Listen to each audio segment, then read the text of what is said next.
So let's move forward. Mm, Normally, I start the show off with a viewer provided question to ask our guests. That's not what's happening today.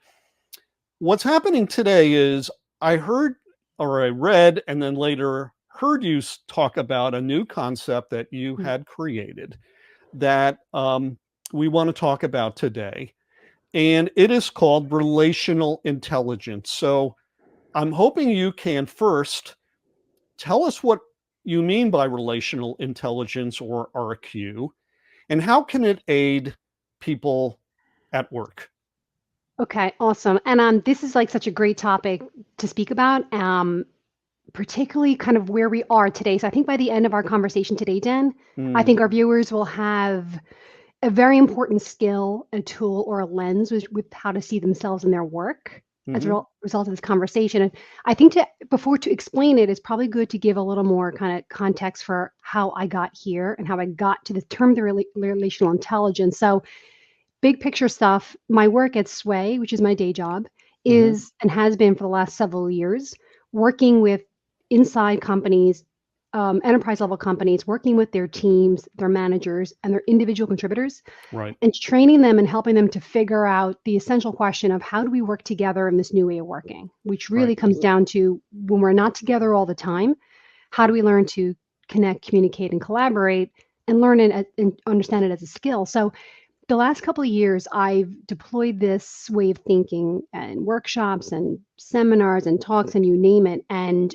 towards the end of last year, I kind of put all put my pencil down and I gathered up all my observational data and the data I collected from people because I was really I felt like I hit a wall and I was stuck because the conversation around what was called hybrid was now called flexibility, generally new ways of working.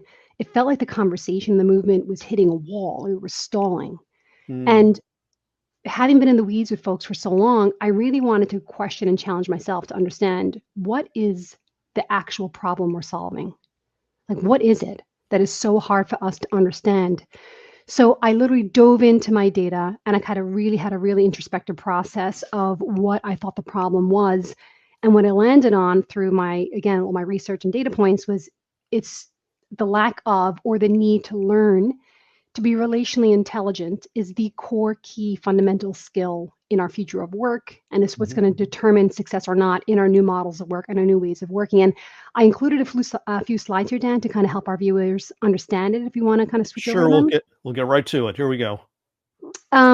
I can kind of say if I was to boil down my thought process, the hmm observation I made when I went cut through the noise to really figure out what is the tension point that's really holding us back from leaders getting on board flexibility at scale and for folks to feel less burnt out and to get those benefits of well-being of working flexibly. And the thought I came down to was that as the modern workplace becomes increasingly distributed and digital, hmm modern employees, who are all of us, are increasingly at risk of becoming disconnected, Mm, disengaged. So you can put all the other things you've kind of read and heard about and put it to the side and just literally swallow this statement whole. right. The more distributed we become, the more flexible we work together. What that simply means is we are now looking at each other and communicating, developing relationships digitally. Right. And that is just a whole new playing field. That is a whole new world. It's a whole new set of rules for how we do it so that we don't become instinctively, naturally disconnected and disengaged. And hmm that's kind of like, again, so when I went through my through line of what did I see over 3 years of deploying my training, this is what I found to be the core problem. This is it. This is hmm the nugget. So I really thought, now how do we dig into this and understand, well, then how would we solve for this at scale? And hmm if you want to switch to the next slide and kind of show what it came to. So I landed on that point, Dan, like that. Is that really it? Is it the fact that we have to learn to develop relationships in a digital world? And if we could solve for that, then do we modernize our workforce, modernize our work practices, and move from flexibility being a thing to just becoming normal work? Right. And that's kind of where my feeling and the term came from around relational intelligence. And what I define it as is the nature of how we communicate determines the quality of our relationships, which determines the quality of our lives. And relational intelligence is that artful, kind of playful skill of knowing how to navigate, define, and build fruitful relationships in the digital age. And if we can master that, we've solved the core problem for our new ways of working. Interesting. Mm-hmm. Interesting. So let's move forward. You've identified 7 aspects of what you call RQ, or relational intelligence. So Yeah. take us through them. So again, going back into my data points, and when I say I researched this, I talked to everyone, academics, I did market-based research, I talked to astrophysicists and practitioners of holism. I went all around the world looking for what is the nature of how we develop relationships in our new ways of working. And I came up with, and I kind of discovered, I should say, 7 essential features. And this is a way for just kind of understanding for how to grasp what the concept is and how it's meaningful to you in our new ways of working. And the first, and probably one of the most important aspects of relational intelligence, is the awareness that nothing is absolute. And what I mean by that is that there's nothing individually on its core has individual or inherent value. And what I mean by that, Dan, is you could produce the best podcast that ever existed on the face of the earth. But if others didn't respond to it, it would have no inherent value. Which is the thinking behind what's your work fit. We had to deal with exactly that. We had the greatest content in the world, as long as everybody agreed that it was relatable to them. That's right. So nothing, to that point, nothing individually has its own inherent value. One thing only has value in relation to something else. So the thinking behind that is it's actually the dynamic in a relationship is where we create any form of value or where we derive any source of meaning. So individually as a person, I have inherent value, but I create meaning in relation to somebody else, my employer, my team, and so on. So nothing by itself has this kind of core inherent value. Mm. The second kind of, and again, I know this is kind of like, just to say out loud, this is kind of higher conceptual thinking, but I just kind Right. of want to lay it all out on the table here, and folks can kind of take from what they want. The second point that I came to is about evolving networks, and that had a lot to do, Dan, with my observation that all around us, as companies are becoming far more decentralized and kind of flatter by nature, our professional networks, which used to be folks who'd hold our distance, is now kind of morphing into this ecosystem of personal relationships. And how Agreed. do we think about the ecosystem, and how do we move from that kind of professional distance to becoming a little closer to the relationships that we have? The third aspect of RQ is that EQ leads to RQ, and EQ is a term that folks are probably familiar with. It's Sure. a lot emotional intelligence and emotional awareness. They're really key in developing relational intelligence, and really kind of it is the gasoline that drives it forward. But the way I kind of explain it is EQ is like understanding that we don't live in a world of 7.8 billion people, but Mm-hmm. that we live amongst 7.8 billion worlds of one. Like, so the EQ is like seeing that everyone is understanding and appreciating the distinct nature of people. But RQ, which is the next level, is Mm-hmm. understanding how those worlds interact. And that's a really important kind of next kind of beyond EQ distinction to make. Right.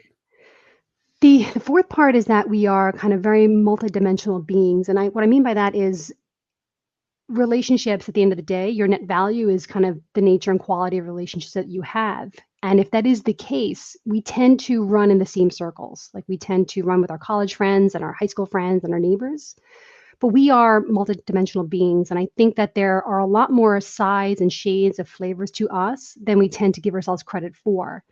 And what I mean by that is sparking, we all share in this human design of complex capabilities and characteristics. And there's way more, Dan. I really believe there's far more about us that we don't know than we do. So it Right. is essential to really kind of tap into your innate sense of curiosity about yourself and the world around you.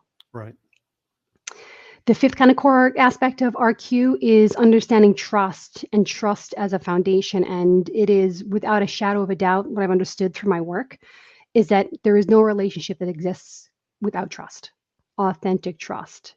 It is a core concept and a core piece of it.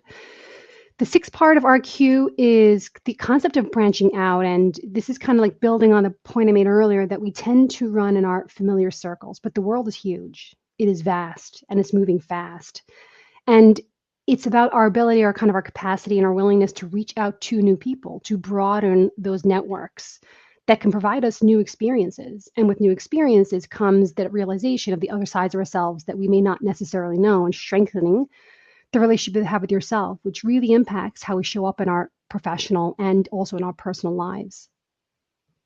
And the last part then, Dan, is diversity of thought. And this is kind of also kind of leaning through to the idea that true diversity of thought, again, it comes from connecting with people that are outside our usual circles. Mm-hmm. And I don't mean, it's not a measure of how many connections do I have on LinkedIn or how many followers. I'm not sure that algorithmically defined number means. It's about what is the nature of the relationships that you have with others.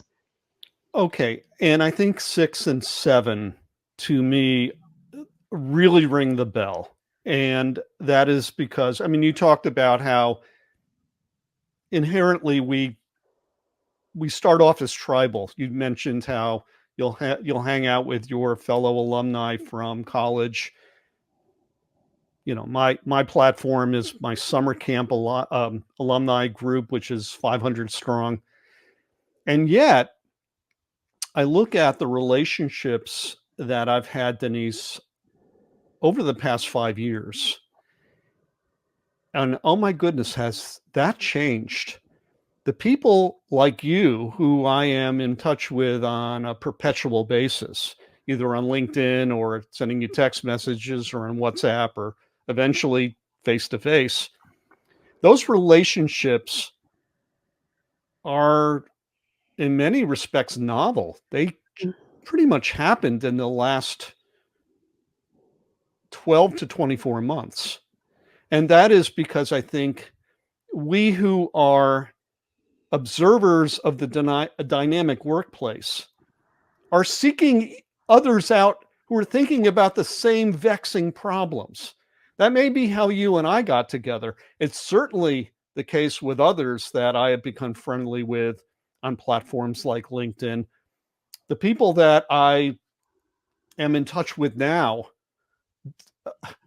are almost completely different than the people I was in touch with 10 years ago, even 6 years ago.